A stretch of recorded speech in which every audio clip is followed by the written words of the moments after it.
panduan belajar guru wajib paduan suara pria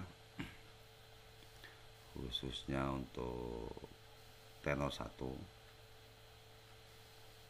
Selamat berlatih. Untuk panduan tambahan bahwa nada seluruhnya sudah dirubah menjadi S sama dengan Do. Kemudian untuk kecepatan 100 mm metronom, artinya ketukannya dalam 100. Kemudian untuk mengikuti ketukan nanti diikuti pergerakan bar aplikasi, contoh sambil mencari nada ya, untuk C sama dengan Do.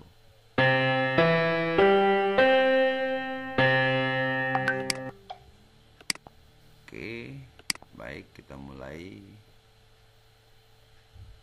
untuk tenor 1.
Oke, sampai nomor 50 dulu ya. Terima kasih, selamat menggunakan.